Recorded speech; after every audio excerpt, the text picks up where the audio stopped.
இன்றைக்கி நீலாங்கரை பக்கத்தில் இருக்கிற கொட்டிவாக்கம் பீச்சில் மீன் வாங்க போயிருந்தோம். நல்லா குட்டி குட்டி நண்டு, குட்டி குட்டி மீனெல்லாம் வச்சுக்கிட்டு 500ரூபா 600ரூபா அதையும் வந்து வாங்கிட்டு போகிறாங்க. நீங்களே கொஞ்சம் இந்த வீடியோ பாருங்களேன்.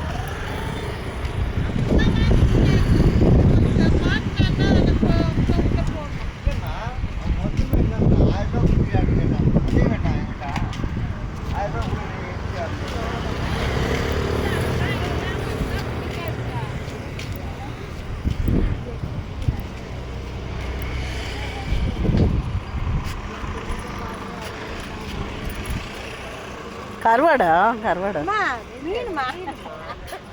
காய்ச்சி பண்ண மாதிரி இருக்குது. அது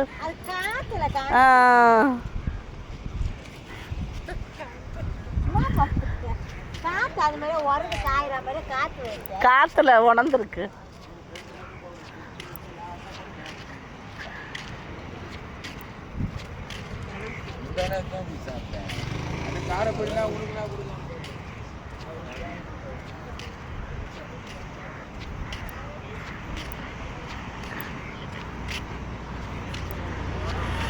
பார்த்தீங்களா, இந்த மாதிரி நிறைய குட்டி குட்டி மீன், வாழை மீன் இந்த மாதிரி தான் இருக்குது. ரேட்டு ஓவராக சொல்கிறாங்க. அப்புறம் என்னடா பண்ணுறது, நான் போய்ட்டு மார்க்கெட் போயிட்டு மீன் நண்டு வாங்கிட்டு வீட்டுக்கு போனோம். பீச் ஆனால் நல்லா இருக்குங்க. பீச்சை நல்லா சுற்றி பார்த்துட்டு போகலாம். நீலாங்கரை பக்கத்தில் இருக்கிற கொட்டிவாக்கம் பீச்.